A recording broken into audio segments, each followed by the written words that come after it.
We always say, and I'm guilty of this too, I got to go to work. Get your fucking ass up and work. I gotta pay this bill, I gotta pay that bill. As opposed to saying, I get to. Cashier, sales associates, midday, second shift. Look what they want.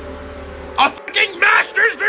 Being born as a Gen Z baby has to be a biblical punishment of some sort. Our generation is objectively pathetic. Everyone has a degree but works at Arby's and lives with their parents in crippling debt. If you're wondering, this is what actual hell is. Forced to stack sloppy meat, the grossest cuts that you have to manhandle and construct these like monstrosities, these sandwiches that should not be consumed by any animal. You could be a computer science genius, doesn't matter. You could be developing a cure for cancer, doesn't matter. Because apparently cancer is being put to the side. The most grotesque mom in the drive-thru window needs her meat mountain. That's the top priority. Yeah, let me get 3 meat mountains. Okay. Do they still got the live chicken heart? The live chicken heart. And it's all still in the sandwich, right? Yep, it's always still in the sandwich. And don't even think about having this conversation with a boomer. Anytime a boomer has to come to terms with the fact that someone might have had to overcome more than them, they immediately feel like they're being attacked. This workhorse mentality is so ingrained in their identity, and it's not even a bad trait to have. Like, work hard. Yeah, great, that's good. But don't make it every conclusion to every situation, no matter the context. Like, they think the McMansion they bought in 1975 for $26 gives them the authority to talk about Gen Z still living with their parents. Ain't no way the whole neighborhood looks identical.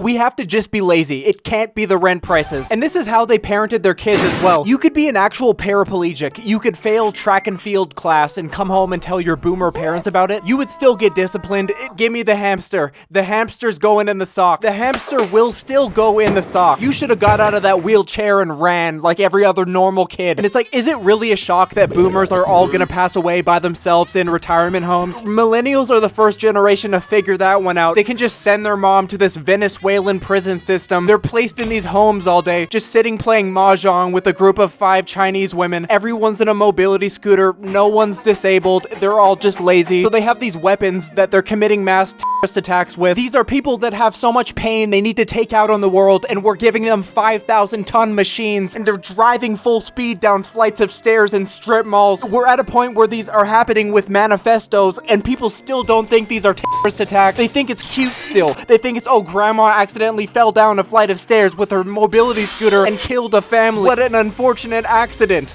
What are you talking about? These are people who have been retired for a decade at this point. They have no concept of what a modern workplace even looks like. In a system where there's Squid Game level competition for job positions that include benefits such as being able to eat twice a month, if you want to walk into that job with the boomer workhorse mentality, that's great for the company and all the employees on your level that'll attach themselves to your work and call it teamwork, but all you really did was just exceed your personal workload for no reason, and you'll have to maintain it forever. This is the average low-level office worker's life. You show up, you do the bare minimum, and you get patronized by project managers that make triple your income for having orgies all day. They jerk themselves off. No one knows what they do. They remind you of how awesome that pizza party was last Friday. Good work, team. They never stop saying team because they know it makes you hate your life. I know you just gave birth 13 hours ago and I asked you to come into the office, but I guarantee you that stuffed crust made it worth it. God, we have so much fun around here. We are a family. Coming to bed, honey? Despite all of this, these are still the jobs you'd sacrifice an actual human limb for, because at least it's not retail or fast food or like a warehouse, which is where basically everyone is landing nowadays, including the boomers now. Boomers are now having to end their retirement and re-enter the workforce because it's that expensive to live. Wasn't there a Darman video exactly like this? I swear, am I misremembering that? I swear to God, I think Darman got a lot of backlash for the video too. Like the grandma and the grandson ended up getting along at the end, but all the characters ended up also passing away in the Amazon showers. I wanted to provide a place that's quiet that people could go and focus on their mental and emotional well-being. The Zen booth is an interactive kiosk. We are not anti-union, but we are not neutral either. And what is it with Gen Z? We romanticize boomer relationships so much. Do you know how psychotic it is to take your phone out in the middle of public and start filming a random old couple on a bench? Like, I get what they're trying to do. They're trying to be like, oh, Gen Z relationships are hollow in comparison. We have situationships, we have online dating, and this video is proving that. It's not at all. That's like going to a zoo and taking a picture of all the monkeys, the tormented monkeys behind bars, and using the pictures as proof that they don't want to die. that they live better lives than the actual vine-swinging monkeys. Boomers got out of high school and immediately it was their societal responsibility to start a family. It was just you, go. He beats you?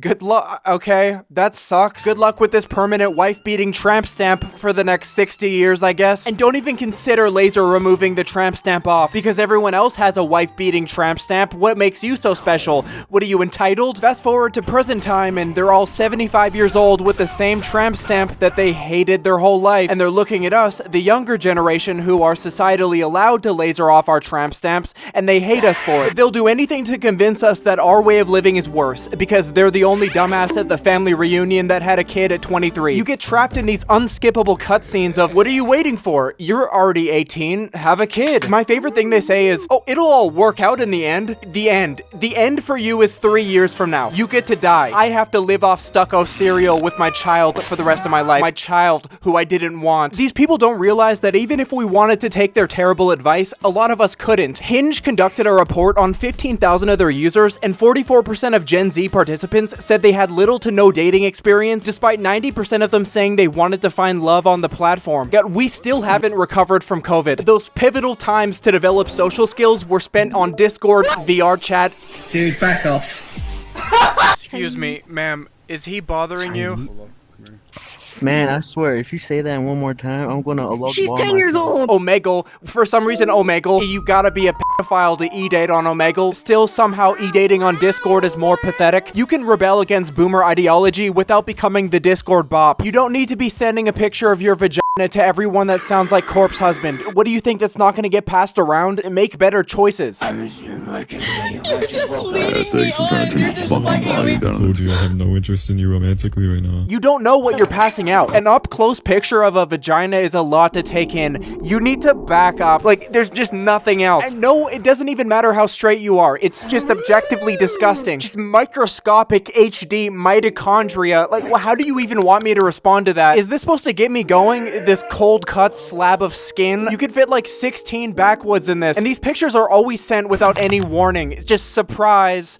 Do you want a diagnosis? You're not gonna add anything else. I just get this Arby's meat mountain. Yeah, I want to put my dick in that. This fucking nebulous open wound. Our generation doesn't have an understanding of how forever the internet actually is. Like, in 500 years, starting an OnlyFans at 18 is not going to be seen as empowering. You're not going to be able to escape these pictures. The pictures will be used to scare your grandchildren away from making the same mistakes. Kids aren't going to be playing pin the tail on the donkey in 500 years. It's going to be pin the tail on the pussy. You're going to take your blindfold off and see your grandma's spread open meat mountain, and all the kids are going to be laughing at you. The teachers are going to be laughing at you, and you're gonna learn that lesson there.